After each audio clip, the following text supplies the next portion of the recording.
नमस्कार मित्रों, आज मैं आप लोगों को इस वीडियो में राज्य के दैविक सामाजिक समझौता सिद्धांत की आलोचना बताऊंगा।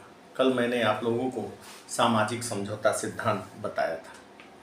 देखिए, यह सामाजिक समझौता सिद्धांत जो है यह 17वीं 18वीं शताब्दी में बड़ा लोकप्रिय रहा, बड़ा प्रचलित रहा, लेकिन इसकी आलोचनाएं 18वीं शताब्दी के अंत में और 19वीं शताब्दी में इसकी कटु आलोचनाएं तमाम विचारकों, राजनीतिक विचारकों और दार्शनिकों द्वारा की गई। देखिए, ब्लंटसली, हुम, वुलजे, ग्रीन, तमाम लोगों ने, बेंथम, पोलॉक, बाहन, बर्क, तमाम विचारकों ने इसकी कटु आलोचना की। ब्लंटसली ने तो इसे अत्यधिक भयंकर कहा, इसकी आलोचना करते हुए कहा यह अत्यधिक भयंकर है। ग्रीन ने इसे कपोल कल्पना कहा, थॉमस एल ग्रीन ने इसे कहा यह कपोल कल्पना है, और वुलजे ने इसे सरासर झूठ कहा कि इससे बड़ा झूठ कुछ हो ही नहीं सकता। तो तमाम विचारकों ने कई आधारों पर इसकी आलोचना की, जैसा कि आप देख सकते हैं, यहां मैंने लिख भी रखा है। इसकी आलोचना कुल 4 आधारों पर की गई: ऐतिहासिक आधार, दार्शनिक आधार, तार्किक आधार और वैधानिक आधार। सबसे पहले हम ऐतिहासिक आधार पर देखेंगे कि जो हाब्सबर्ग रूसो द्वारा सामाजिक समझौता सिद्धांत दिया गया उसकी क्या आलोचना है। देखिए, ऐतिहासिक आधार पर जो पहली आलोचना बताई जाती है, कहा जाता है यह समझौता अनैतिहासिक है। क्यों? क्योंकि इतिहास में कहीं इसका कोई प्रमाण नहीं मिलता कि इस प्रकार का कोई समझौता हुआ हो।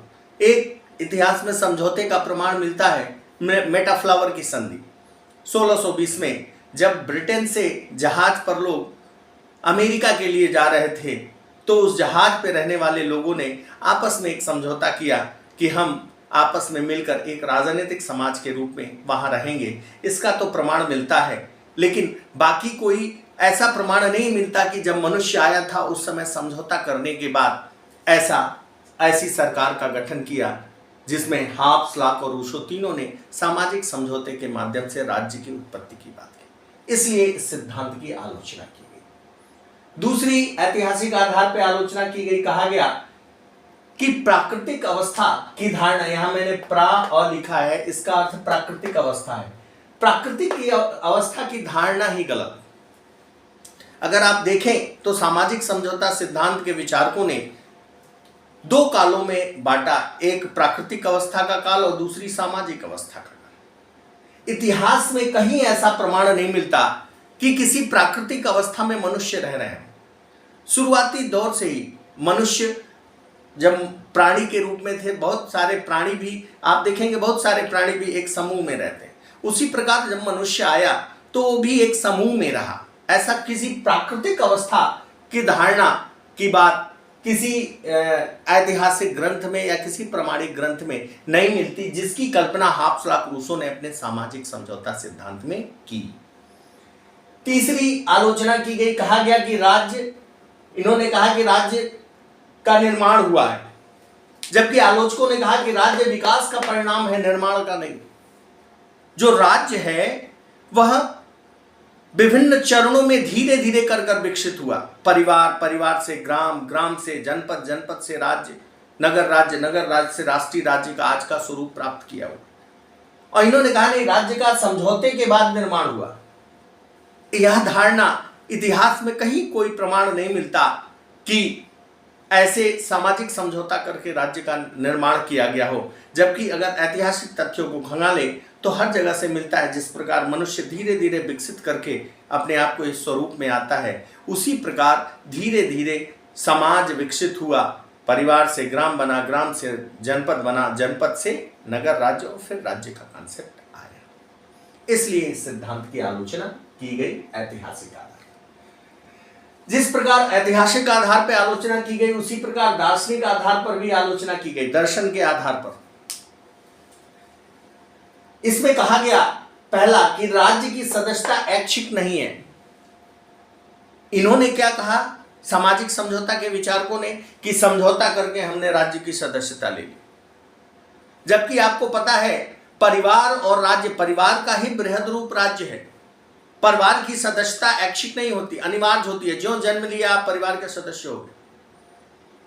कोई भी एक आदमी बता दीजिए इस धरती पर हो, मनुष्य हो इस पृथ्वी पर, जो किसी राज्य का सदस्य न हो। और कोई राज्य पकड़ के सदस्य थोड़े न बनाता, ज्यों आप जन्म लेते हैं राज्य के सदस्य बन जाते हैं।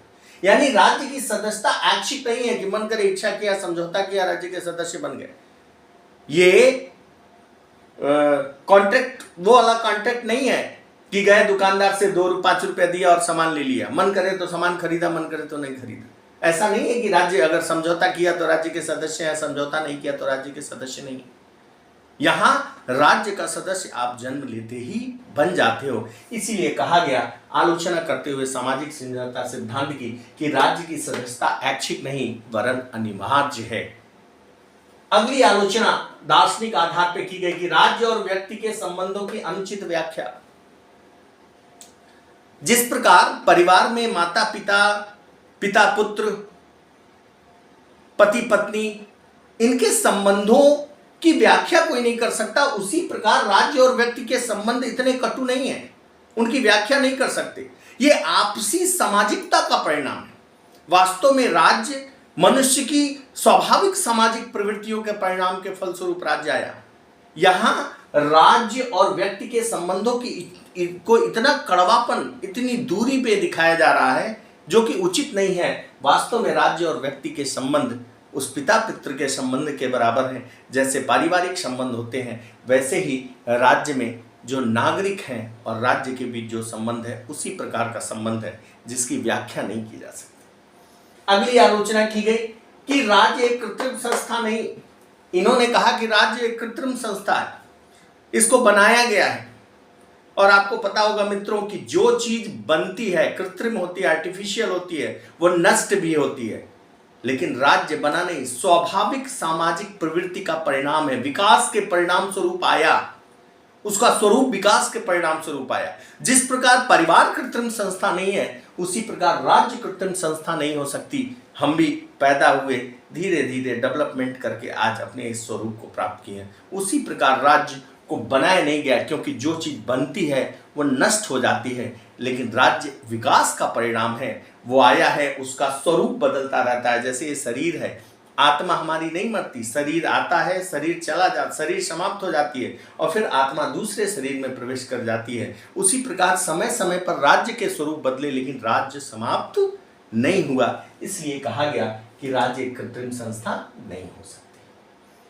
अगर अगली आलोचना की गई कि अगर इस सिद्धांत को माना जाए तो ये विद्रोह का पोषक हो जाएगा।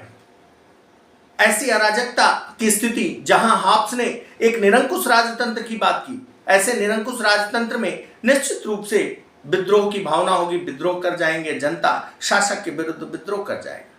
इसलिए यह समझौता नहीं है। जैसे हम राज्य को अपना माने, परिवार को अपना मान रहे हैं, घर को अपना मान रहे हैं, वह विकास का परिणाम है, वह स्वाभाविक है। तो राज्य एक स्वाभाविक संस्था है, हमारी स्वाभाविक सामाजिक प्रवृत्ति की देन है, वह किसी समझौते की देन नहीं। क्योंकि समझौता है तो समझौता टूट भी सकता है और विद्रोह हो सकता है, अराजकता पैदा हो सकती है। इसलिए इस सिद्धांत की आलोचना की गई। अगला दार्शनिक आधार पर आलोचना की गई कि प्राकृतिक अवस्था में अधिकार का अस्तित्व संभव नहीं।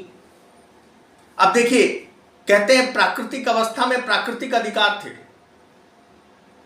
बिना समाज के क्या अधिकार की बात कर सकते हैं हम? अगर ग्रीन को पढ़ें तो ग्रीन ने कहा कि समाज से राज्य बनता है और राज्य उन अधिकारों को समाज की वे मांगे जो समाज के अनुकूल होती हैं और राज्य उनको वैधानिकता प्रदान कर देता है, तब अधिकार मिलते हैं। इस प्राकृतिक अवस्था में ना कोई संस्था थी, ना कोई समाज था, तो फिर किस प्रकार की प्राकृतिक अवस्था में प्राकृतिक अधिकार की बात की जा रही? आखिर वो प्राकृतिक अधिकार आए कहां से, उनकी वैधता क्या है? इसलिए इस सिद्धांत की आलोचना की गई और कहा गया कि प्राकृतिक अवस्था में हम प्राकृतिक अधिकारों के अस्तित्व को संभव नहीं मान सकते। यह था दार्शनिक आधार पर। तीसरा तार्किक आधार पर, तर्क के आधार पर आलोचना। अभी अगर हाब्स, लॉक, रूसो तीनों को देखें तो स्पेशली हाब्स को देखें चाहे रूसो को देखें, हाब्स ने कहा कि बहुत बेकार स्थिति थी, मनुष्य बड़ा स्वार्थी था, human nature is solitary, short, poor, nasty and brutish, कि बहुत गंदा था, एक दूसरे से संघर्ष की स्थिति थी, प्राकृतिक अवस्था बहुत संघर्ष की थी, द्वंद्व की थी, जहां मनुष्य आपस में एक दूसरे से लड़ रहे हैं।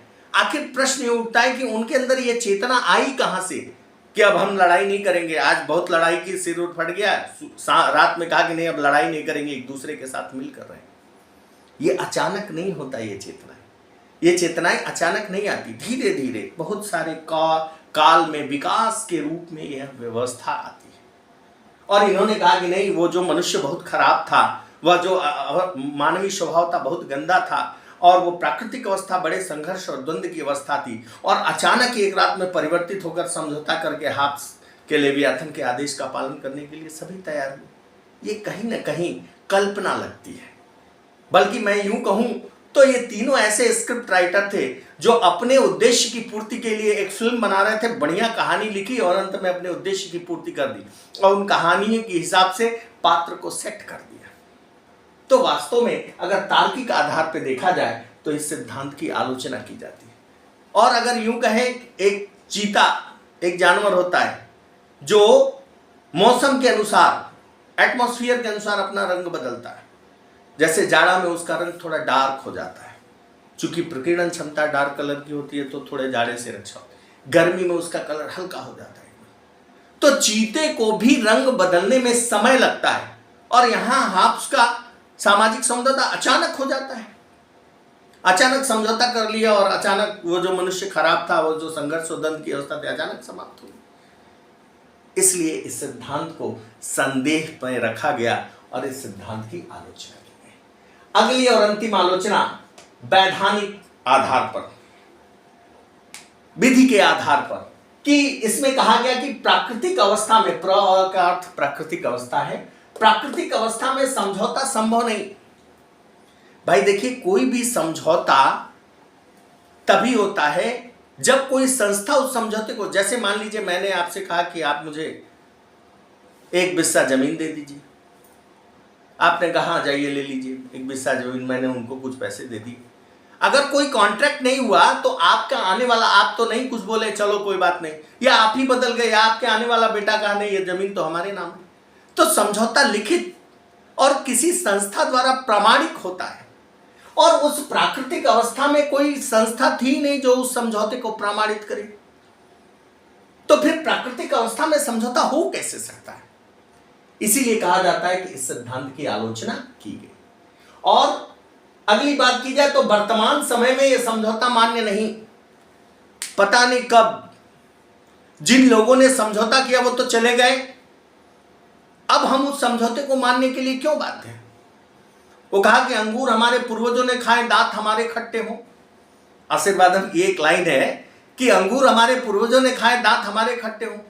अरे समझौता उन्होंने किया, उस परिस्थिति में किया, अब उस समझौते को हम क्यों माने? और दूसरी बात, जो समझौते का भाग है, जैसे मान लीजिए नास्तिक है, वह आप नास्तिक है, कोई आदमी है कहता है हम समझौता नहीं करेंगे, तब आपके नियम कानून उसके ऊपर कैसे लागू होंगे? इसलिए इस सिद्धांत की आलोचना की गई। हाब्स की आलोचना की गई कि हाब्स ने जो समझौता किया वह एक तरफी था, एक तरफा समझौता थी, वो समझौता नहीं था, वो ट्रीटी, संधि थी कि लेवियाथन कुछ नहीं देता, हम सब लेवियाथन को दे रहे हैं, हम लेवियाथन के आदेश का पालन कर रहे हैं, लेवियाथन निरंकुश हो जा रहा है। हालांकि हाब्स ने कहा कि भले ही लेवियाथन निरंकुश हो, लेकिन अगर हमारे जान पर बन आएगी तो हम शासक का, लेवियाथन का विरोध कर सकते हैं। लेकिन कहने का अर्थ समझौता उसे कहते हैं जिसमें गिव एंड टेक का रिलेशनशिप होता है, कुछ हम आपको दें और आप हमको कुछ दें। वहां क्या है, हमने सब कुछ दे दिया लेवियाथन को, लेकिन लेवियाथन किसी चीज को देने के लिए बाध्य नहीं। इसलिए इस समझौते की आलोचना की। और अगर कुल मिलाकर ओवरऑल इसकी आलोचना की जाए पूरा मिलाकर, तो ये कहा जा सकता है कि निश्चित रूप से इन तीनों का ही उद्देश्य राज्य की उत्पत्ति के सामाजिक समझौता सिद्धांत की व्याख्या करनी नहीं थी। तीनों अपने अपने सैद्धांतिक विचारों को जस्टिफाई कर रहे थे, और उस जस्टिफाई करने के लिए उन लोगों ने सामाजिक समझौते सिद्धांत को हथियार बनाकर, टूल्स बनाकर अपने आप को जस्टिफाई किया। जैसे हाब्स को राजतंत्र को सर्वश्रेष्ठ शासन व्यवस्था बतानी थी, लॉक को संसद की सर्वोच्चता स्थापित करनी थी, जो राजा और संसद के बीच संघर्ष चल रहा था। रूसों को अपने आप को जस्टिफाई करना था, जनता के अधिकारों को जस्टिफाई करना था, स्वतंत्रता को जस्टिफाई करना था, इसलिए उन लोगों ने ये बातें कही। फिर भी तमाम आलोचनाएं हो जाए, कहा जाता है कि कुछ भी, नथिंग इज बेस्ट, कुछ भी खराब नहीं होता, व्यर्थ नहीं होता। अब लाख आलोचनाएं इस सिद्धांत की जाए, लेकिन फिर भी इस बात से इनकार नहीं किया जा सकता कि इस सिद्धांत के कुछ महत्व हैं। अगर देखा जाए इस सिद्धांत के महत्व को, तो पहला महत्व है कि इस सिद्धांत ने एक चीज स्पष्ट कर दी कि राज्य दैवी नहीं मानवीय संस्था है। इस सिद्धांत ने यह स्पष्ट रूप से बता दिया कि राज्य दैवी नहीं मानवीय संस्था है। दूसरा, इस सिद्धांत ने यह भी बता दिया कि जो राजा है वो ईश्वर का प्रतिनिधि नहीं है, वो जनता का प्रतिनिधि है, जनता द्वारा चुना गया प्रतिनिधि है। यह इस सिद्धांत का महत्व था। अगर तीसरे महत्व को देखें तो इस बात से इनकार नहीं किया जा सकता कि हाब्स के सामाजिक समझौते सिद्धांत ने, जो हाब्स का सामाजिक समझौता सिद्धांत था, उसने ऑस्टिन के वैधानिक संप्रभुता सिद्धांत का समर्थन किया। उसने वैधानिक संप्रभुता की बात की। अगर लॉक की देखें तो लॉक ने राजनीतिक संप्रभुता की बात की, और अगर रूसों को देखें तो रूसों ने सामान्य इच्छा के सिद्धांत को लाकर इस सामाजिक समझौते के माध्यम से जन संप्रभुता यानी लोक संप्रभुता की बात की। इसलिए तमाम आलोचनाओं के बावजूद इस तथ्य से इनकार नहीं किया जा सकता कि इस बात पर इस सिद्धांत ने बल दिया कि निश्चित रूप से मनुष्य की राजनीतिक चेतना जो है वह राज्य के विकास में अपनी महत्वपूर्ण भूमिका निभाती है। भले ही सामाजिक समझौता सिद्धांत को हम न स्वीकार करें, लेकिन राजनीतिक चेतना कुछ न कुछ महत्व रखती है। इसलिए इस सिद्धांत की आलोचनाओं के बावजूद जो कुछ महत्व है उनसे इनकार नहीं किया जा सकता। बेटा, ये सामाजिक समझौता सिद्धांत मैंने पिछले वीडियो में डाला था, इस वीडियो में इसकी आलोचना है। अब इसके बाद में आपको अगले वीडियो में राज्य की उत्पत्ति के ऐतिहासिक या विकासवादी सिद्धांत की चर्चा अगले वीडियो में की जाएगी। तब तक के लिए नमस्कार। वीडियो को लाइक कीजिए, चैनल को सब्सक्राइब कीजिए ताकि अधिक से अधिक लोगों को लाभ मिल सके। नमस्कार।